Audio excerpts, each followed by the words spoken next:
Hello, ഇന്നത്തെ വീഡിയോയിൽ ഞാൻ ഈ റാങ്ക് ഫയലിനെ കുറിച്ച് പറയാനാണ്.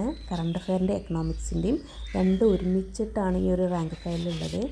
അതുകൊണ്ട് എനിക്ക് ഭയങ്കര ഉപകാരമാണ്. ഈ 13 റാങ്ക് ഫയലിൽ എനിക്ക് ഏറ്റവും ഉപകാരപ്പെട്ട റാങ്ക് ഫയൽ ഇതാണ്. അതുകൊണ്ടാണ് ഇതിൻ്റെ വീഡിയോ പ്രത്യേകമായിട്ട് ഞാൻ ചെയ്യുന്നത്. കറണ്ട് അഫെയർ ഓരോ ടോപ്പിക് അനുസരിച്ച് നമുക്ക് അറിയുന്ന കാര്യമാണ്. നമ്മൾ എല്ലാ എക്സാമിലും നമ്മൾ കണ്ടതാണ് ഏതൊക്കെ ടോപ്പിക്കെന്ന് നമുക്ക് ക്വസ്റ്റ്യൻസ് വരിക എന്നുള്ളത്. അതേമാതിരി എക്കണോമിക്സ് അത് എത്ര പഠിച്ചാലും മനസ്സിലാവില്ല. എൻ്റെ കാര്യമാണ് പറഞ്ഞത്. മാത്സ് കഴിഞ്ഞാൽ പിന്നെ എനിക്ക് ടഫുള്ളത് ഈ കറണ്ട് അഫെയറും എക്കണോമിക്സുമാണ്, പിന്നെ ഭരണഘടനയും. അപ്പോൾ ഇത് കിട്ടിയതുകൊണ്ട് എനിക്ക് അതൊക്കെ കുറച്ച് ഈസി ആയിട്ട് തോന്നുന്നുണ്ട്. ഇതിലിപ്പോൾ G20 എന്തായാലും ഒരു ക്വസ്റ്റ്യന് എല്ലാ എക്സാമിനും ഉണ്ടാവും. അതൊരൊറ്റ ടോപ്പിക്കായിട്ടാണ് നമുക്ക് തന്നിട്ടുള്ളത്. ഇതിൽ സൈലം റാങ്ക് ഫയലിൽ അങ്ങനെയാണ്.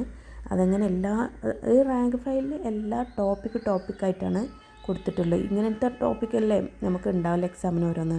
പുനർനാമകരണം, G20, ഭൗമസൂചിക പദവി, ഇതൊക്കെ നമുക്ക് എക്സാമിൽ വരുന്നതാണ്. ഭാഗ്യചിഹ്നങ്ങൾ ഇതെല്ലാം വരുന്നത്. ഈ ടോപ്പിക്ക് എല്ലായിടത്തും നോക്കുകയാണെങ്കിൽ എല്ലാത്തിലും നമുക്കൊരു ഒരു ക്വസ്റ്റ്യൻ ഉണ്ടാവും. ഉത്സവങ്ങൾ, വാർഷിക പദ്ധതികൾ, മറ്റ് പദ്ധതികളെല്ലാം ഇതിന് എന്തായാലും ഒരു ക്വസ്റ്റ്യൻ ഉറപ്പാണ്. അപ്പോൾ അങ്ങനെ ടോപ്പിക്കായി തന്നതുകൊണ്ട് മന്ത്ലി അല്ലാതെ ടോപ്പിക്കായിട്ടാണ് തന്നിട്ടുള്ളത്. ഞാൻ ആദ്യം പ്രിപ്പയർ ചെയ്തപ്പോൾ തന്നെ ഇങ്ങനെയൊന്നും ഓരോ ടോപ്പിക്കിനും ഹെഡിങ് എഴുതിയിട്ട് അങ്ങനെയൊന്നും കിട്ടിയ കറണ്ട് അഫെയറൊക്കെ അതിനെ താഴെ അങ്ങനെ എഴുതി വെക്കലാണ്. സാമ്പത്തിക രംഗം, എക്കണോമിക്സ് എനിക്ക് ഏറ്റവും ഭയങ്കര ബുദ്ധിമുട്ടുള്ളൊരു ഭാഗമാണ്. ആഡം സ്മിത്തിൻ്റെ ഒക്കെ എത്രയോ പ്രാവശ്യം ചോദിച്ചിരിക്കുന്നത്. ഞാൻ അതുവരെ നോക്കാത്തത് കാരണം പിന്നെ എനിക്കതിലൊക്കെ മാർക്ക് പോയിരുന്നു. ഇത് കിട്ടിയപ്പോൾ ഇത് കുറച്ച് എക്കണോമിക്സിൽ ഈ ഒരു ഭാഗങ്ങൾ കുറച്ചേ ഉള്ളൂ. പിന്നുള്ളതൊക്കെ നീതി ആയോഗ്, ആസൂത്രണ കമ്മീഷനൊക്കെ വരുന്നത് അതൊന്നും നമുക്ക് പ്രശ്നമില്ലാത്ത കാര്യം. അതൊക്കെ നമ്മൾ നോക്കണ കാര്യം. ഈ ഒരു കുറച്ച് ഭാഗം പ്രാഥമിക, ദ്വിതീയം, തൃതീയം ഇന്നൊക്കെ എന്തായാലും ഒരു ക്വസ്റ്റ്യൻ ഉറപ്പായിട്ടുണ്ടാണ്. അത് LGS ആണെങ്കിലും LDC ആണെങ്കിലും ഈ ലെവലിലുണ്ടാവും. എങ്ങനെയല്ല എന്തെങ്കിലുമൊക്കെ ആയിട്ട് തെറ്റിക്കലിന് എക്കണോമിക്സിൽ എന്തായാലും എനിക്ക് നെഗറ്റീവ് വരലുണ്ട്. നമ്മൾ വിചാരിക്കുന്നത് ശരിക്കും വായിച്ച് മനസ്സിലാക്കാനുള്ളൂ, കാണാപാഠം പഠിക്കേണ്ട ആവശ്യമൊന്നുമില്ല. പക്ഷേ നല്ല രീതിയിൽ വിവരിച്ച ഒരു റാങ്ക് ഫയൽ ആയതുകൊണ്ട് എനിക്കത് ഭയങ്കര ഈസി ആയിട്ട് തോന്നി. അപ്പോൾ ഇതെനിക്ക് വളരെ ഉപകാരമുണ്ട്. പിന്നെ ലാസ്റ്റ് മാതൃകാ ചോദ്യങ്ങളുണ്ട്, അതും കുഴപ്പമില്ലാതെ എല്ലാ ഭാഗത്തുനിന്നും അതിൻ്റെ ആൻസർ കീയും കൊടുത്തിട്ടുണ്ട്. ഇത്രയും വരുള്ളൂ എക്കണോമിക്സിൻ്റെ. ബാക്കിയും എക്കണോമിക്സാണ്. പ്ലാനിങ് കമ്മീഷനൊക്കെ പിന്നെ പഞ്ചവത്സര പദ്ധതികളൊക്കെ പിന്നെ എക്കണോമിക്സിൻ്റെ ഭാഗം തന്നെയാണ്. അതൊക്കെ നമ്മൾ സാധാരണ എല്ലാ റാങ്ക് ഫയലിലും ഉള്ളതും നോക്കുന്നതും ആണ്. മറ്റേ ഭാഗങ്ങൾ, ഫസ്റ്റ് കാണിച്ച ഭാഗങ്ങൾ കുറച്ച് നല്ല വിശദമായിട്ട് നമുക്ക് സിമ്പിളായിട്ട് ചെറിയ കുട്ടികൾക്ക് പോലും വായിച്ചാൽ മനസ്സിലാവുന്ന രീതിയിലാണ് കൊടുത്തിട്ടുള്ളത്. അതുകൊണ്ട് എനിക്ക് വളരെ ഉപകാരപ്രദമാണിത്.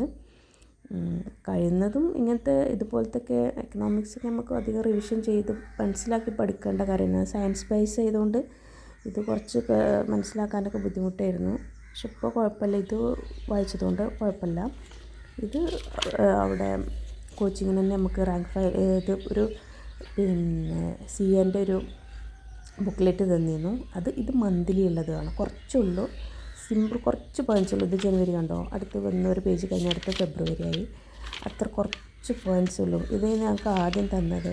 ഇത് ഇതിൻ്റെ എക്സാമൊക്കെ ഒരു വിധം ഇങ്ങനെ നമ്മളെ കൊണ്ട് കഴിയണം. കുറേശ്ശെ പഠിക്കും. ഇത് നമുക്ക് ഇരുന്ന് പഠിക്കണമെങ്കിൽ 3 മാസത്തെ ഒരുമിച്ചൊരു ദിവസം ഇരുന്ന് പഠിക്കാം, അത്രയൊക്കെ ഉള്ളൂ. അപ്പോൾ അതൊക്കെ എക്സാം കഴിഞ്ഞ് ഇത്രയേ ഉള്ളൂ എന്നുള്ള സമാധാനത്തിരിക്കുന്നു. പക്ഷേ ഇത് നമുക്കൊരു സിമ്പിളൊരു മോഡൽ മാത്രമായിട്ട് തന്നതാണ് കുറച്ച്. പിന്നെ ഇത് കഴിഞ്ഞിട്ടാണ് ശരിക്കുള്ളത് ഞങ്ങൾക്ക് ഓരോ മന്ത്ലിയും PDF തരലാണ്. ആ PDF എല്ലാ പോയിൻറ്റ്സും ഉണ്ട്. അപ്പോൾ ഇത് പഠിച്ചു കഴിഞ്ഞ് ഒരു മാസത്തിൽ ഇത് പഠിച്ചു കഴിഞ്ഞാൽ പിന്നത്തെ ഒരുപാടുള്ള PDF കിട്ടുകയാണെങ്കിൽ നമുക്കൊരു ബുദ്ധിമുട്ട് തോന്നില്ല പഠിക്കാൻ.